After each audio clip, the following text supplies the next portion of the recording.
C'est une histoire qui a de quoi surprendre. Autrefois, c'était des partenaires, de vrais partenaires stratégiques, liés par des ennemis communs. Aujourd'hui, ils sont au bord de la guerre. Le récit des relations entre l'Iran et Israël, c'est vraiment l'une des transformations géopolitiques les plus incroyables de notre époque. Alors oui, pendant très longtemps, leur conflit s'est joué en coulisses, via des intermédiaires, dans le secret, dans le cyberespace. Mais tout ça, c'est terminé. L'année 2024 a complètement changé la donne. Pour la toute première fois, ces deux puissances se sont attaquées militairement, directement sous les yeux du monde entier, faisant exploser des décennies de règles tacites. Alors, c'est la question qu'on se pose tous. Comment est-ce qu'on en est arrivé là ? Pour le comprendre, il faut vraiment rembobiner, revenir à une époque où le Moyen-Orient avait un tout autre visage, et où une alliance entre Téhéran et Tel Aviv n'était pas seulement envisageable, mais tout à fait logique. Allez, on plonge dans cette histoire. C'est peut-être difficile à croire aujourd'hui, mais il fut un temps où l'Iran et Israël partageaient des intérêts très profonds et une coopération vraiment étroite. Et ça, c'est un fait que beaucoup de gens ignorent.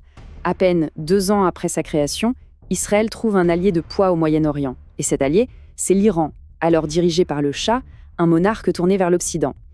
Il a reconnu, de facto, le nouvel État hébreu. C'était le début d'une relation basée sur le pragmatisme.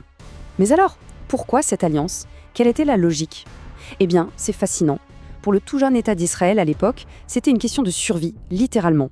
Entouré de voisins arabes hostiles, son premier ministre, David Ben Gorion, a mis au point ce qu'on a appelé la doctrine de la périphérie.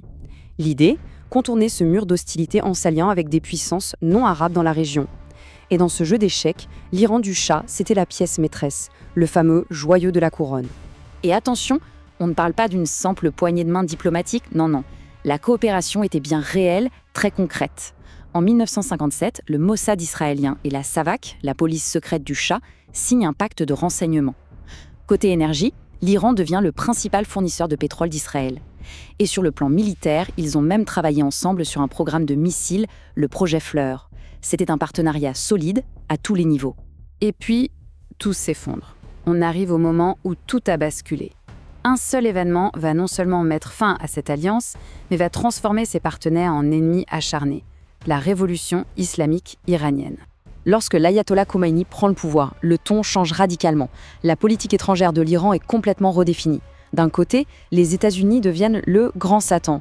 Et de l'autre, Israël, l'allié de l'Amérique et du Shah déchu, il devient le petit Satan. On passe du pragmatisme géopolitique à une hostilité idéologique pure et dure. Le contraste est vertigineux. D'un côté, on avait l'Iran du Shah, une monarchie pro-occidentale, partenaire d'Israël. De l'autre, on a la République islamique, une théocratie dont l'antisionisme devient un des piliers, avec l'ambition d'exporter sa révolution. Le changement est immédiat et total.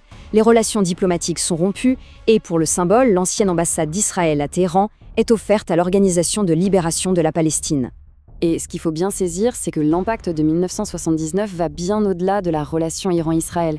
C'est toute la carte géopolitique du Moyen-Orient qui est redessinée. Un pilier de la stabilité pro-occidentale se transforme en une puissance révolutionnaire. Et ça va créer des lignes de fracture et des conflits qui déstabilisent la région encore aujourd'hui. Alors on pourrait penser qu'après une rupture pareille, la guerre ouverte est immédiate. Mais non. Le conflit bascule dans une autre dimension, une phase longue et complexe, celle de la guerre de l'ombre. Du côté de Téhéran, la stratégie est claire. On construit ce qu'on appelle l'axe de la résistance. L'idée, c'est quoi ? C'est d'éviter une confrontation directe, qui serait trop coûteuse et trop risquée.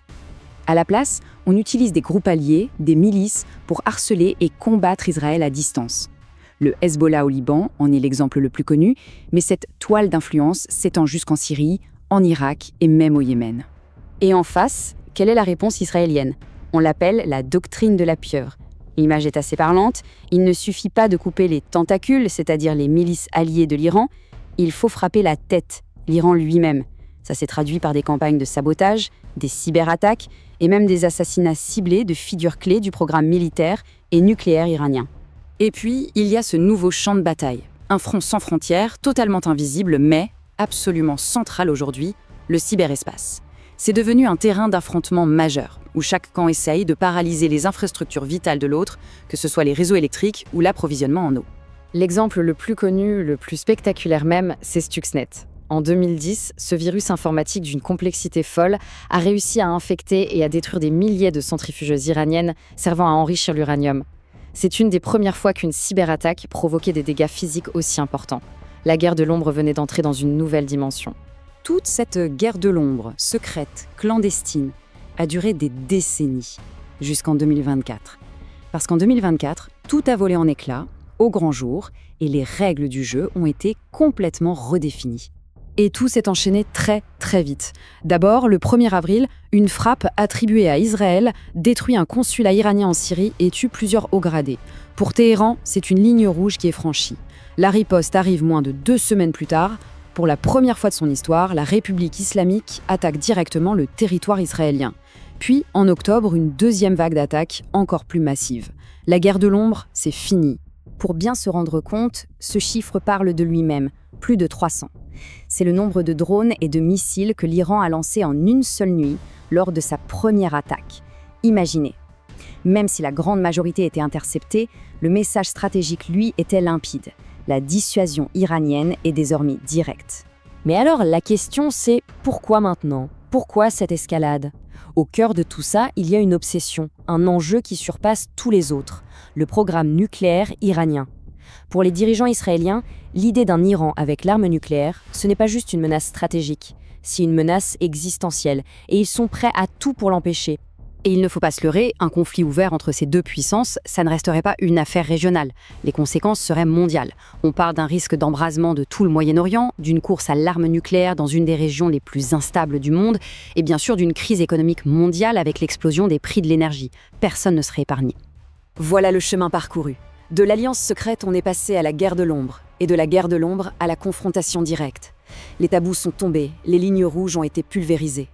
La vraie question aujourd'hui, ce n'est plus de savoir si un conflit majeur peut éclater, mais plutôt de savoir s'il est encore possible de l'éviter. Et de la réponse dépend, sans exagérer, une bonne partie de la stabilité mondiale.